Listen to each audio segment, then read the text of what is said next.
Assalamualaikum warahmatullahi wabarakatuh. Salam, nama saya Muhammad Syaazka.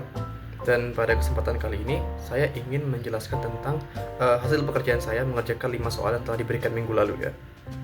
Di sini ada 5 soal dan patokannya ada menggunakan struktur produk ini. Bisa kita lihat ada barang D, C, B, dan A, di mana barang D memerlukan 1 barang C dan 2 barang B, dan barang C yang memerlukan 2 barang A. Kita akan lanjut saja ke soal nomor 1 ya. Tentukan nilai kebutuhan bersih dan waktu pemesanan offsetting untuk komponen bahan baku D untuk 12 bulan ke depan. Saya sudah buat tabelnya di sini. Bisa kita lihat, untuk menentukan komponen bahan baku D untuk 12 bulan ke depan, kita pertama membutuhkan apa saja yang diperlukan selama 12 bulan itu. Jadi kita perlu kebutuhan kotornya, di mana sudah dijelaskan di soal ini. Kebutuhan bulan 1 untuk komponen D adalah 74, bulan 2 95, bulan 3 100, bulan 4 80, bulan 5 101, bulan 6 87, bulan 7 59, bulan 8 69, bulan 9 65, bulan 10 101, bulan 11 98, dan bulan 12 88. Di mana ada persediaan di tangan yang sebelum itu ada sejumlah 25, dan terdapat rencana untuk penerimaan barang bulan ketiga sejumlah 40, dan pada bulan ke-7 sejumlah 76 dengan waktu lead time-nya sebulan. Jadi lead time itu akan kita pakai untuk offsettingnya nanti. Di sini sudah saya buat tabelnya. Kebutuhan kotornya sudah saya lampirkan di sini, dan jadwal penerimaannya juga, serta dengan persediaan di tangan. Jadi pertama kita membutuhkan kebutuhan bersihnya. Kebutuhan bersih itu kita bisa lihat dari ini. Ada persediaan di tangan kita 25. Terus kita memiliki bulan satunya ada permintaan 74. Jadi 74 dikurang 25, jadi 49 adalah kebutuhan bersihnya, karena itu kebutuhan tanpa apa-apa yang lain. Selanjutnya ada 95, karena stok kita sudah habis, jadi 95 turun ke bawah, jadi masuk ke dalam kebutuhan bersih. Dan kebutuhan kotornya adalah 100 untuk bulan 3, di mana jadwal penerimaannya ada 40. Jadi maksudnya adalah ada barang masuk sejumlah 40. Jadi 100 dikurang 40 itu adalah 60. Lanjut lagi untuk nomor 8 sama dengan nomor 2, begitu juga untuk nomor 5. Nomor 6 juga sama, kebutuhan bersihnya juga 87. Nomor 7 kebutuhan bersihnya 50, kebutuhan kotornya 59, dan dijadwalkan memiliki 76. Nah, untuk yang di sini persediaan di tangannya masih tersisa 17, karena awalnya kita mendapat 76 dan 99 itu barang yang keluar lagi. Jadi sekarang ini kita tidak memiliki kebutuhan bersih apa-apa dan masih memiliki persediaan di tangan sejumlah 17. Selanjutnya kita memiliki untuk periode ke-8, di mana 69 adalah kebutuhan kotornya. Tapi karena persediaan di tangan kita masih ada 17, jadi 69 dikurang 17, yaitu adalah 52. Dan 9 sama saja dengan nomor 2 dan 1, nomor 2 dan nomor 5 tadi, karena turun ke bawah saja, karena tidak ada lagi persediaan di tangan kita sudah habis, jadi kita turunkan saja ke bawah. Sama nilainya dengan bulan 10 sampai bulan ke-12, bisa kita lihat di tabel yang sudah saya lampirkan di sini. Dan untuk offsettingnya, bisa kita lihat tadi kan offsettingnya tuh memiliki lead time sekitar 1 bulan. Jadi ke 1 bulan itu kita bisa majukan yang kebutuhan bersih ini agar kapan kita memesannya nanti, yaitu 1 bulan sebelum ada pemesanannya di sini. Terima kasih. Kita akan lanjutkan ke nomor 2 langsung. Dengan metode EOQ, tentukan nilai persediaan selama 12 bulan ke depan untuk komponen bahan baku D dan bahan baku A. EOQ ini adalah metode dengan rumus ya. Jadi untuk perhitungannya adalah, untuk rumusnya adalah 2 akar 2 dikali perhitungan per tahun dikali biaya pemesanan dan biaya kelola barang per tahun.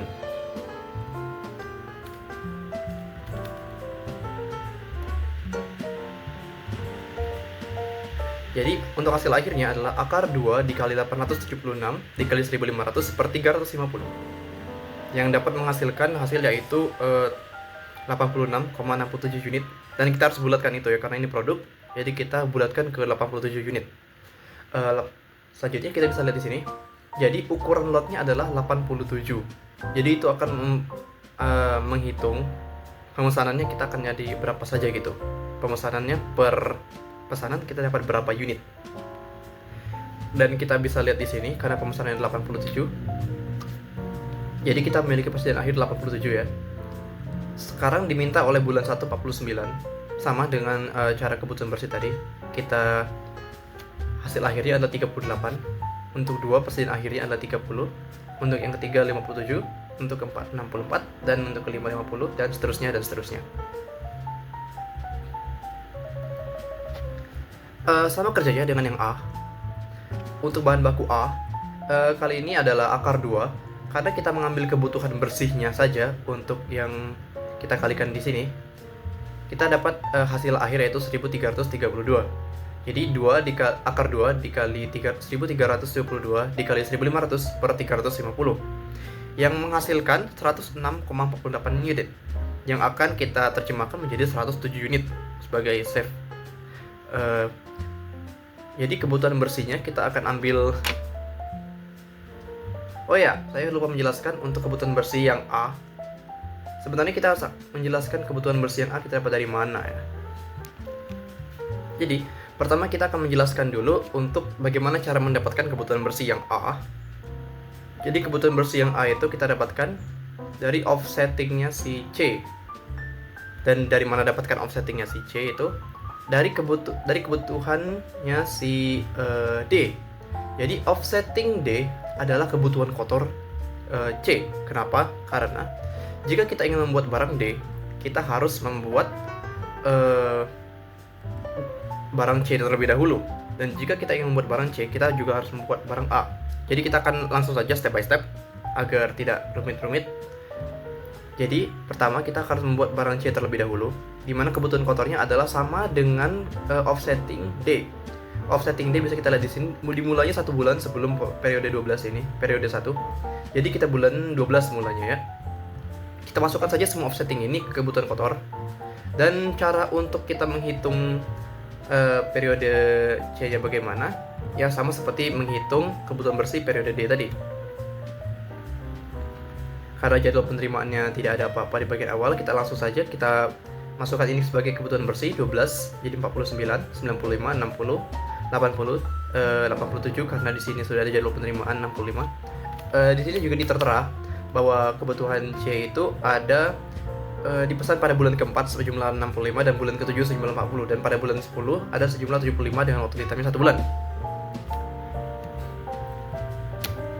Oh ya, kalau saya lupa menjelaskan, kebutuhannya ini dimulai bulan 12 karena offsettingnya untuk D juga dimulai dari 12. Jadi otomatis pemesanan C akan dimulai pada bulan 12.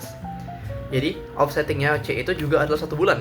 Jadi hasil dari kebutuhan bersih ini juga akan kita tarikan sebulan sebagai offsetting. Jadi terdapat pada bulan 11. Nah, kan kita ingin membuat barang A. Barang A ini memerlukan barang C. Bukan hanya barang C, kita perlu 2 barang C. Jadi 2 barang C ini bagaimana kita mendapatkannya? Maksud saya bagaimana cara mendapatkan barang A ini? Jadi kita mengambil offsetting yang ada pada C. Ini ada offsettingnya 4995 ini, dan akan kita kalikan 2. Akan kita kalikan 2 karena kita memerlukan 2 barang A untuk membuat barang C ya. Jadi bulan 11 terdapat 98, 12 pada 190, bulan 1 ada 120, bulan 2 160, dan seterusnya. Dan kita akan menggunakan metode yang sama karena di sini juga tertera bahwa bahan baku A memiliki persediaan di tangan sejumlah 80. Dan ada pengiriman pada bulan ke-4 sejumlah 30 dan bulan ke-8 sejumlah 70. Ini juga sudah tertera di sini. Tapi kali ini ada yang berbeda karena kita memiliki safety stock. Safety stock itu adalah dimana kita juga akan memesan 10 barang sebagai kebutuhan bersihnya. Jadi barang ini adalah jika ada terjadi apa-apa, jadi safety stock itu bisa melindungi cara kerjanya ini. Jadi misalnya ada barang rusak, jadi ini safety stock ini bisa digunakan untuk menutupi kekurangan-kekurangan tersebut. Jadi di sini kita memiliki 98 kebutuhan kotor karena kita kalikan 2 yang kebutuhan bersihnya si C, offsettingnya C. Karena kita memiliki 80 dikurang jadi 18. Nah, kita akan beli lagi 10 untuk safety stock kita. Jadi hasilnya 28 untuk kebutuhan bersihnya. Sama saja dengan 12, karena sudah habis stoknya di sini. 190 akan kita tambahkan 10 karena kita memerlukan safety stoknya, jadi hasil 200. Dan hasilnya sama saja seperti yang lain dan seterusnya. Makanya kita bisa membuat offsetting A. Ini dia offsettingnya. Dan katanya adalah lead time bulannya ada 2 bulan. Ada 2 bulan lead time untuk bahan A. Jadi otomatis kita taruhnya offsetting di bulan 9 karena kita memesan di bulan 11, jadi bulan 10 dan bulan 9 di belakangnya. Jadi inilah yang dapat hasilnya. Kebutuhan bersihnya jika ditambahkan semua menghasilkan 1322, dikalikan 1500 dan per 350 yang hasilnya ada 107 unit. Bisa kita lihat di sini karena ukuran lotnya 107 unit sama seperti kita mengerjakan yang D tadi. Oh ya, ini kenapa ada 2 kali pembelian karena kita memiliki, maksudnya karena kebutuhan bersihnya tidak mencukupi lotnya, jadi kita belinya 2 kali lot agar lebih efisien dan lebih aman. Persediaan akhirnya bisa kita lihat di sini 79, 93 dan seterusnya.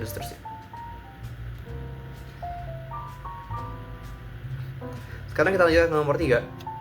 Dengan menggunakan metode lot for lot, tentukan nilai persediaan selama 12 bulan ke depan untuk komponen bahan baku B dan C. Kalau per lot ini kita tidak perlu rumus ya, lumayan simple. Saya sudah menjelaskan cara mendapatkan C. Cara mendapatkan B itu sama seperti cara mendapatkan A, tapi bukannya kita menggunakan offsettingnya si C, tapi kita akan menggunakan offsettingnya si D. Offsetting D ini kita akan kalikan 2.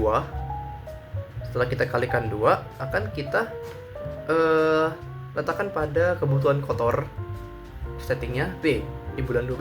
Bisa kita di sini offsetting sudah saya tertera karena kebutuhan persediaan di tangannya ada 103 dan maksudnya persediaan di tangannya ada 103. Dan di B ini tidak memiliki pemesanan berkala, jadi benar-benar kosong di sininya. Tapi memiliki pesanan safety stock yaitu 25. Jadi sama metodenya seperti C tadi ya. Bisa kita lihat akhirnya di sini offsettingnya ada pada bulan 12 ya. Nah, sekarang bagaimana caranya kita bisa mengerjakan metode lot for lot? Jadi metode lot for lot itu kita akan membeli barang sesuai dengan kebutuhan bersihnya. Jadi agar tidak ada persediaan akhirnya lagi yang tersia-sia. Jadi kalau kita beli 210, hasilnya kita yang ukuran lotnya juga 210. Jadi menggunakan metode lot for lot. Lihat, kebutuhan bersih sama dengan ukuran lotnya. Persediaan akhirnya tidak ada sama sekali. Sama seperti yang C tadi, kebutuhan bersihnya. Tapi untuk yang C, ingat kata soalnya hanya mengambil periode 12 bulan ke depan. Jadi kita hanya mengambil periode dari bulan 1 saja ya. Jadi kita tidak ambil dari bulan sebelumnya. Jadi ini ada hasilnya, ukuran lotnya. Sekarang kita akan lanjutkan saja total biaya yang diperlukan untuk bahan baku A, B, dan C. Karena di sini ukuran lotnya untuk yang D ya, ada 11. Kita bisa lihat di sini pemesanannya adalah 1 kali periode pemesanan itu adalah 1.500. Jadi 11 kali 1.500 yaitu 16.500. Dimana biaya penyimpanannya adalah 350. Jadi kita akan persediaan akhirnya ini akan kita tambahkan semua yang akan menghasilkan 613. 613 ini akan kita kalikan dengan harga penyimpanannya yaitu 350, yaitu 214.550 per unit. Jadi total biaya pengelolaannya adalah 231.050 karena bisa didapatkan dari biaya pemesanan ditambah biaya penyimpanan yang akan menghasilkan biaya pengelolaan. Lanjutkan saja ke yang C ya. Untuk yang C, karena persediaan akhirnya tidak ada karena menggunakan metode lot for lot. Ini menurut saya persediaan akhir yang ada di lot for lot ini lebih efisien dan lebih murah ya. Walaupun lebih banyak resikonya karena bagaimana kalau ada barang yang rusak, jadi lotnya tidak bisa mencukupi kebutuhan bersihnya. Jadi pada akhirnya jadi kita hanya menghitung biaya pemesanannya saja yaitu 16.500. Selanjutnya ada biaya pemesanan. Untuk yang B yaitu sama seperti yang C tadi karena menggunakan lot for lot, jadi total biayanya 15.000 karena hanya ada 10 kali pemesanan. Dan biaya A itu adalah 12 kali pemesanannya ya, karena lihat ada beberapa kali yang 2 kali pesan. Jadi 18.000 ditambah dengan persen akhirnya itu 481. 481 dikali 350 yaitu 168.350. Yang total biaya pengelolaannya pada akhirnya akan menghasilkan 186.350. Oke, itu saja. Dan kita kerjakan nomor 5 ya, menggunakan model explosion bill of material. Tentukan waktu pemesanan offsetting untuk bahan baku A, B, dan C dan D. Bisa kita lihat untuk yang D, tadi dari soalnya kita akan lead time 1 bulan. Jadi saat kebutuhan kotornya ada di sini, kebutuhan bersihnya sudah ada, kita akan tarik itu 1 bulan. Jadi ada pada bulan 12.